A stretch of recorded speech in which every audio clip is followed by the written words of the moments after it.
갈수록 사랑이 메마른 것 같고 사랑이 식어지는 시대에 살아가는 것 같습니다.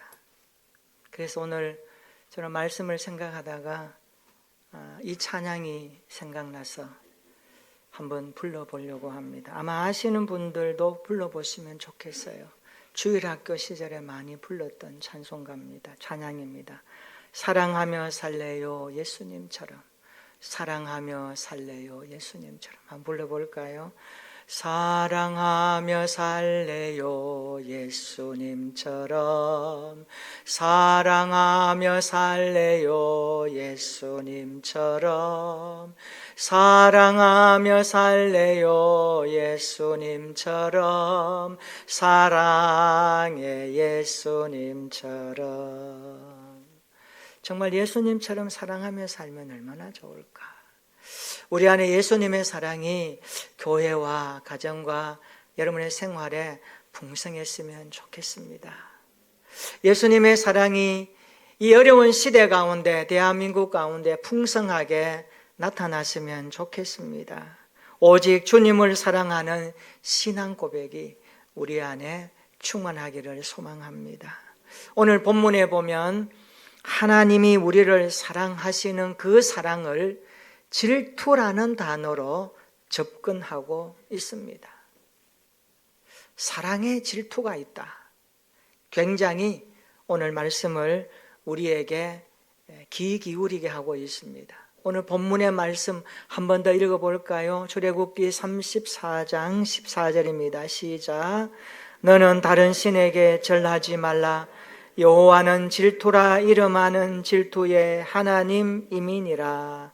아멘. 하나님의 이름에 질투라는 단어가 붙어 있습니다. 여호와는 질투라 이름하는 여호와임이니라. 여호와는 질투라 이름하는 질투의 하나님임이니라. 출애굽기 20장 4절로 6절에 나오는 십계명의 말씀을 여기서 다시 언급하는 내용입니다. 그러니까 하나님께서는 십계명 가운데 제2계명을 이스라엘 백성들에게 반복적으로 가르쳐주고 계십니다. 너는 다른 신에게 절하지 말라. 여호와는 질투라 이름하는 질투의 하나님이니라. 질투가 무엇일까요? 제가 설명 안 해도 드라마에 보면, 요즘 드라마 보면 늘 이상한 것, 이렇게 남녀간에 건강하지 않고 건강치 않는 비정상적인 것들을 관계로 설정해서 질투를 유발시켜서 뭔가 보는 이로 하여금 뭔가를 이렇게 좀, 이게 사실 좋은 게 아니거든요. 질투가 뭐예요? 국어사전에 질투가 이렇게 정의했습니다.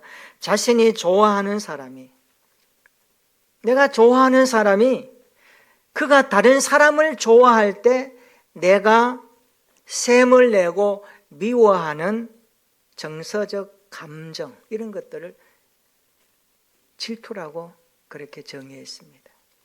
본문 다시 한번 보세요. 하나님은 당신의 백성들에게 뭐라고 합니까?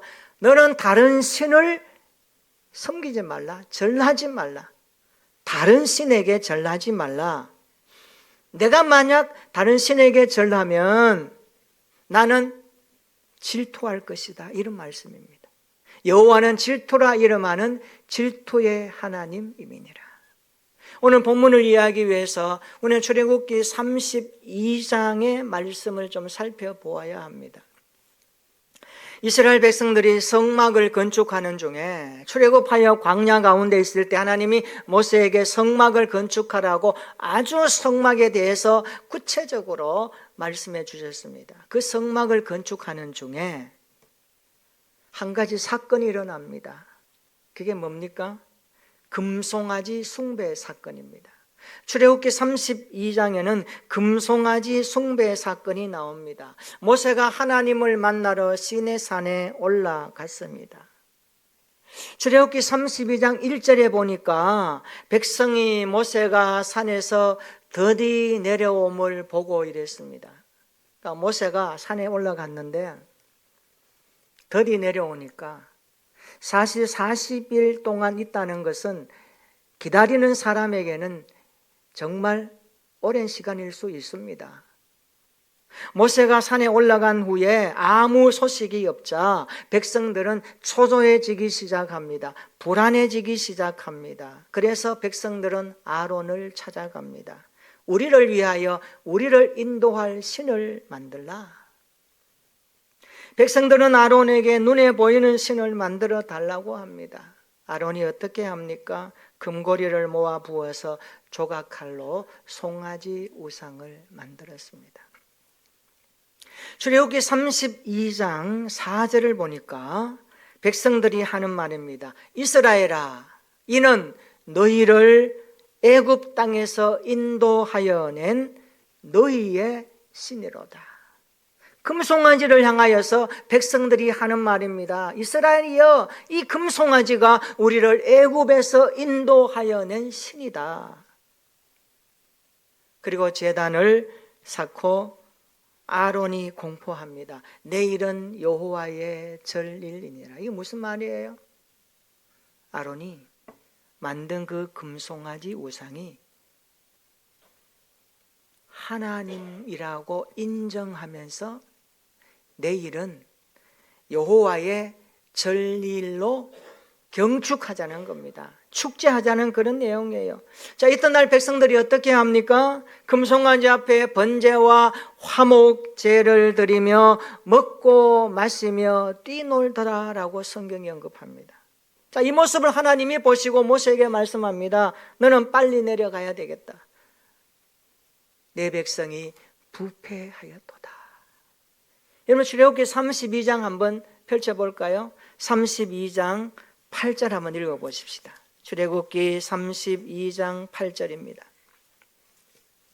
다 같이 한번 읽어봅니다. 시작. 그들이 내가 그들에게 명령한 길을 속히 떠나 자기를 위하여 송아지를 부어 만들고 그것을 예배하며 그것에게 제물을 드리며 말하기를 이스라엘아, 이는 너희를 애굽 땅에서 인도하여 낸 너희 신이라 하였도다. 8절 한번 잘 보세요. 이스라엘 백성들이 누구를 위하여 금송아지 우상을 만들었습니까? 8절 한번 보세요. 자기를 위하여 만들었다고 말합니다. 이스라엘 백성들은 하나님을 잊어버리고 자기를 위하여 신을 만들었습니다. 우상은 이런 겁니다. 내가 나를 위하여 만들어낸 내 욕망의 형상합니다. 이게 우상이에요. 우상은 내가 나를 위하여 만들어낸 내 욕망의 형상합니다. 내 욕망이 형상으로 보이는 거예요. 그게 우상이에요. 그 만들어 놓고 나에게 복을 달라고 비는 것, 이게 우상입니다. 8절 다시 한번 보세요. 인간이 하나님의 말씀을 이탈하면 8절에 뭐라고 합니까? 하나님께서 말씀하고 있습니다. 내가 그들에게 명령한 길을 속히 떠났다. 인간이 하나님의 말씀을 이탈하면 우상 숭배에 빠지게 됩니다. 참으로 안타까운 것은 출애굽기 32장 4절과 8절에 나오는 반복적인 단어가 있습니다. 너희의 신이로다. 이스라엘아, 이는 너희를 애굽에서 인도하여 낸 너희의 신이로다 라고 하는 이 신이란 이 단어가 우리나라 말로는 신이지만 원문에 보니까 어떤 단어가 쓰였나 하면 하나님께 써야 될 단어 엘로힘이란 단어가 여기 쓰여 있습니다. 이게 무슨 말입니까? 금송아지가 자신을 애굽에서 인도하여 낸 하나님이라는 뜻입니다. 여러분, 이게 말이 됩니까? 금송아지가 하나님이라니요. 말도 안 되는 소리를 지금 이스라엘 백성들은 하고 있는 겁니다. 이스라엘 백성들은 금송아지를 하나님으로 착각하고 있습니다. 인간이 하나님을 떠나면, 말씀의 가르침을 떠나면 인간의 영혼의 빈 공간을 채우기 위해서 다양한 우상을 만들게 된다는 것을 우리는 깨달아야 합니다. 인간은 다 그렇게 돼요. 자, 이런 산 아래에서의 모습이 있는데 한편 산 위에서는 어떻게 되었습니까? 그 소식을 듣고 모세가 내려옵니다. 화가 나서 하나님이 써주신 두 돌판을 던져서 깨뜨려 버립니다. 여러분 잘 아시는 말씀이죠. 그리고 금송아지 신상을 불살라 가지고 가루로 만들어서 물에 뿌려서 백성들에게 마시게 합니다. 아론과 백성들은 끝까지 회개하지 아니하고 병명만 늘어놓습니다. 이에 모세는 하나님 편에 섰던 레위 자손을 통하여서 자기 동족 3,000명을 그날에 죽이도록 합니다. 여러분 3,000명이 그날에 죽었어요. 엄청난 사건입니다. 이튿날 모세는 하나님 앞에 나아가서 기도합니다. 이 백성들의 죄를 용서해 달라고 기도합니다. 모세의 기도가 어떤 내용입니까? 출애굽기 32장 32절 한번 찾아볼까요? 출애굽기 32장 32절에 모세는 이스라엘 백성들을 품에 안고 기도합니다. 같이 한번 읽어볼까요? 시작. 그러나 이제 그들의 죄를 사하시옵소서. 그렇지 아니하시오면 원하건대 주께서 기록하신 책에서 내 이름을 지워버려 주옵소서. 아멘. 여기에 나오는 주께서 기록하신 책, 이게 뭡니까? 주께서 기록하신 책, 이 책에 대해서 다윗은 시편 69편 28절에 생명책이라고 언급을 했습니다. 이 생명책은 한마디로 의인들의 명부라고도 할 수 있습니다. 요한계시록 20장 15절에 보니까 누구든지 생명책에 기록되지 못한 자는 불못에 던져지리라는 것을 보니까 반드시 그리스도인들은, 예수 믿는 사람들은 주께서 기록하신 책에 그 이름이 있어야 우리가 하나님 나라에 들어간다는 것을 확인할 수 있습니다. 바울도 로마서 9장에 보면 3절에 말하죠. 내가 동족을 위해서 자신이 그리스도에게서 끊어지는 아픔이 있을지라도 복음을 전하겠다라고 기도한 적이 있습니다. 모세는 백성들의 죄를 용서해 주지 않으면 이 생명책에서 자신의 이름을 지워버려 달라고 하나님 앞에 몸부림치며 기도하고 있습니다. 모세는 천국에서의 영원한 삶조차도 포기할 수 있을 만큼 동족을 사랑하는 열정으로 가득 차 있었습니다. 모세는 그런 사람이었습니다. 결국 하나님은 모세의 기도를 들으시고 다시금 백성들을 가나안 땅으로 인도할 것을 말씀해 주십니다. 그리고 출애굽기 34장에 오면 하나님께서 모세에게 새로운 두 돌판에 계명을 써 주시지요. 그리고 자신의 이름을 이렇게 알려주십니다. 나는 은혜로운 하나님이야. 나는 자비로운 하나님이야. 그러나 죄악에 대해서는 철저히 보응하는 하나님이야. 그걸 가르쳐 주십니다. 오늘 본문에 보면 10절에 보면 본문과 연결된 말씀입니다. 하나님께서 모세를 통해 이스라엘과 다시 언약을 맺으시죠. 이 언약이 뭘까요? 언약의 핵심은 너희가 가나안 땅에 들어가면 가나안 사람들과 언약을 맺지 말라는 겁니다. 그게 언약의 핵심입니다. 왜냐하면 12절 한번 보세요. 오늘 본문 앞에 나오는 12절에 보면 그들과 언약을 맺으면 그것이 뭐가 된다 그랬습니까? 그들에게 올무가 되기 때문에 그렇습니다. 올무가 된다. 올무가 된다. 올무는 새나 짐승을 잡는 데 쓰는 올감입니다.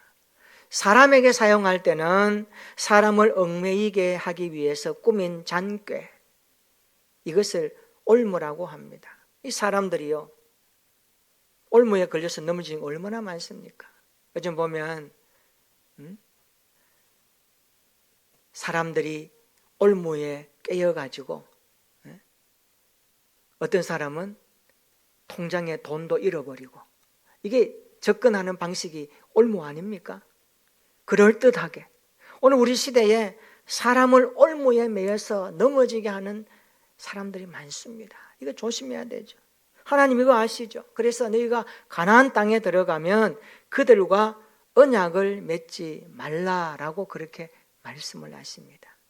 여러분 출애굽기 34장 13절 한번 읽어볼까요? 출애굽기 34장 14절입니다. 다 같이 시작.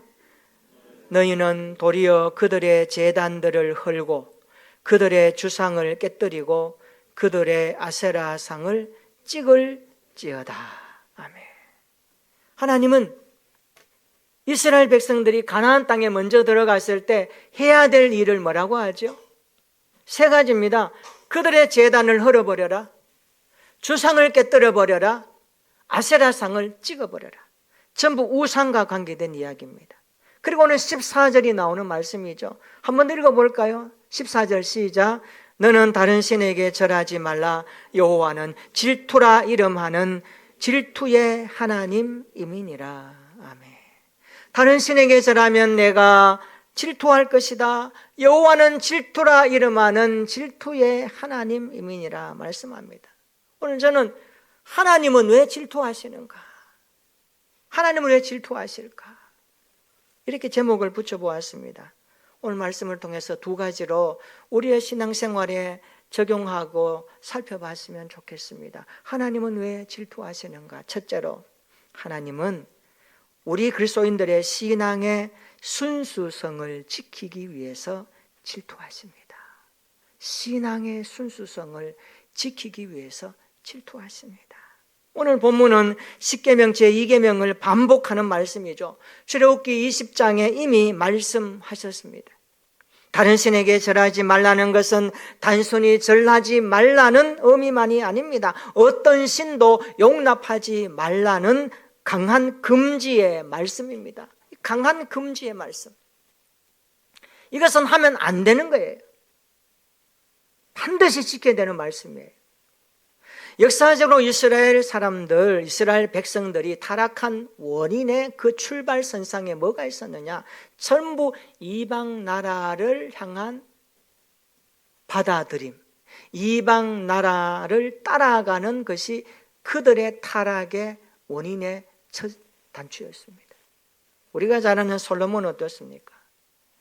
그가 나라가 부국강병하니까 정책적으로 바로의 딸 외에도 이방 나라 모압, 암몬, 에돔, 시돈, 헷의 많은 여인들을 아내로 삼았다라고 성경이 말씀하죠. 그러다 보니까 타락해 갔습니다. 열왕기상 11장 3절에 보면 솔로몬에게 후궁이 700명이었고 첩이 300명이었다. 사람들이 솔로몬 같은 지혜를 주세요라고 기도하지만 사실 솔로몬에게 어두운 그림자가 많습니다. 솔로몬도 타락했거든요. 그는 후궁을 많이 뒀고 첩을 많이 두었습니다. 그래서 열왕기상 11장 3절에 보면 그의 여인들이 왕의 마음을 돌아서게 했다 그랬습니다. 돌아서게 했다. 어디로부터요? 하나님으로부터 가야 될 마음을 돌아서게 했다는 거예요. 결정적인 원인이 뭡니까? 이방신 때문에 그렇습니다. 이방 나라 문화 때문에 그렇습니다. 우리가 잘 아는 아합의 아내 이세벨은 어떻습니까? 아합은 이세벨에게 충동되었고 수도 사마리아에 바알의 단을 쌓고 목상을 만들면서 바알 숭배를 이스라엘에 퍼뜨리는 장본인이 되어버렸습니다. 아합 시대에. 아합 시대에 엘리야 선지자 얼마나 고생 많이 했습니까? 이세벨은 바알 숭배의 영향력을 남유다에까지 이르게 했습니다. 이처럼 우상은 하나님과 나 사이에 들어온 그 무엇입니다. 이게 우상이에요. 우상은 하나님과 나 사이를 좀 더 말하면 불편하게 만드는 어떤 것일 수 있습니다. 권력이나 어떤 힘, 명예나 재물, 성공, 내가 좋아하는 어떤 취미, 그것이 하나님과 나 사이를 가로막고 있다면 우상적인 자리를 꿰차고 있는 것입니다. 따라서 그리스도인은 하나님과의 관계를 파괴하는 모든 죄를 버려야 합니다. 이것이 우상입니다. 우상은 하나님과 우리 사이를 파괴하고 하나님과의 관계의 소통을 어렵게 해서 점점 멀어지게 만들죠. 그래서 소통이 파괴되니까 서로에 대한 생각이나 뜻을 알 수 없는 겁니다. 성도가 하나님과 소통이 원활히 되지 않으면 내 마음대로 신앙생활을 할 수 있습니다. 이것이 마치 사사시대의 사람들처럼 각기 자기의 소견에 옳은 대로 살아가는 방식이 그대로 나타납니다. 그래서 우리는 날마다 하나님 앞에서 살아가야 하는 것입니다. 질투하시는 하나님은 우리의 신앙이 변질되거나 무너지지 않도록 하기 위해서 질투하는 겁니다. 하나님 외에 다른 것에 마음을 뺏길 것을 하나님이 아시니까 질투하는 것입니다. 그래서 우리의 신앙은 순수해야 하는 것입니다. 믿음은 순전해야 하는 것입니다. 신앙생활은 순수해야 되는 것입니다.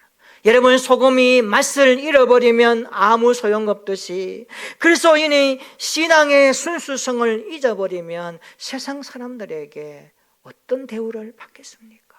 나에게 손해가 오고 나에게 불편함이 있고 나에게 어려움이 있더라도 하나님을 향한 믿음의 순수한 것만큼은 지켜낼 수 있는 은혜가 있기를 진심으로 축원합니다.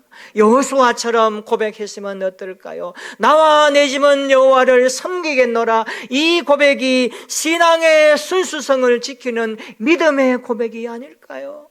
세상으로 다 가더라도 나와 내 집은 여호와를 섬기겠노라. 신앙의 순수성을 위해서 오늘 하나님이 질투하십니다. 이스라엘 백성들의 신앙을 지키기 위해서 신앙의 순수성을 지켜라고 하시는 하나님의 음성은 질투하시는 모습으로 나타났던 겁니다. 이것을 기억하고 우리의 믿음이 순수한 믿음을 가지고 하나님을 향하여 온전히 나아가는 일상이 되기를 주님의 이름으로 축원합니다. 두 번째, 하나님은 왜 질투하시는가? 우리가 주님의 것이기 때문에 질투하십니다. 우리가 주님의 것이기 때문에 하나님이 질투하십니다. 우리가 하나님 외에 다른 존재를 숭배하거나 따라갈 때 하나님의 질투하십니다. 이유는 하나입니다. 우리가 주님의 것입니다. 너는 나의 것이라는 명확한 하나님의 말씀 아닙니까? 우리가 누굽니까? 하나님의 자녀입니다. 믿으십니까? 우리가 누구입니까? 하나님의 자녀가 되기까지 어떤 과정이 있었습니까? 예수님의 십자가 사건이 있었습니다. 하나님은 독생자 예수님을 십자가에 죽게 하셨습니다. 왜요? 우리를 구원하시려고, 우리를 죄에서 끌어내 구원하시려고 아들 예수님이 십자가에 달려 죽으셨습니다. 이 사실이 믿어지십니까? 오늘 성경은 그날의 아픔, 주님이 십자가 지셨을 때의 그날의 아픔을 이사야 선지자는 이렇게 기록합니다. 이사야 53장 5절입니다. 그가 찔림은 우리의 허물 때문이요 그가 상함은 우리의 죄악 때문이라.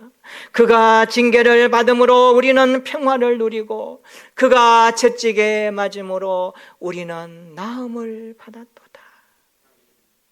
이 말씀을 가지고 우리가 많이 부르는 찬양이 나왔죠.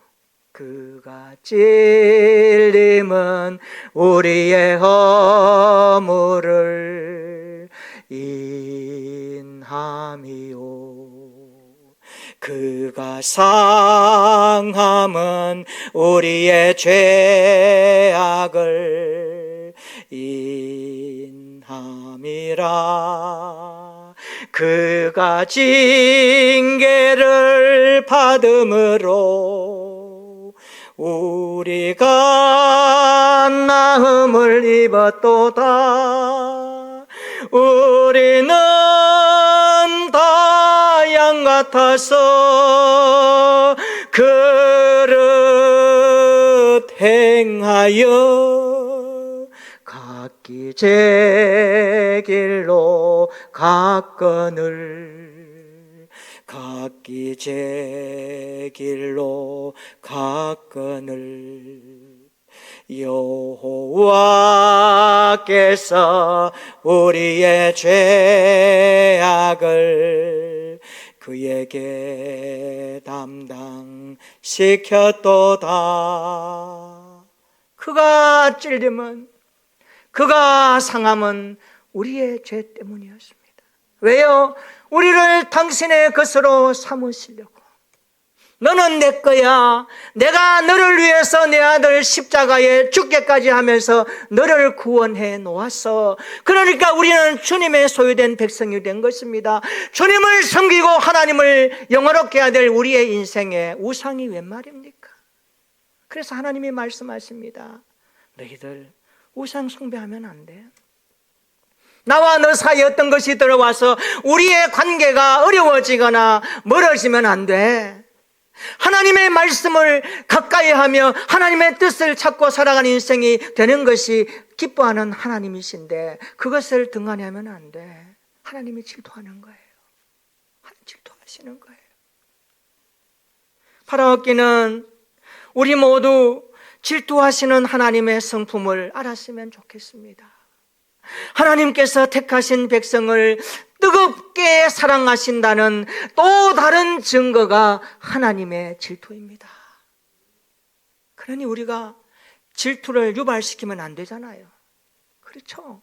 여러분의 마음과 중심과 인생의 모든 것들이 온전히 하나님께로 향할 수 있는 거룩한 믿음의 사람으로 경외하는 인생이 되기를 축원합니다. 여호와를 경외하는 인생이 참된 그리스도인입니다.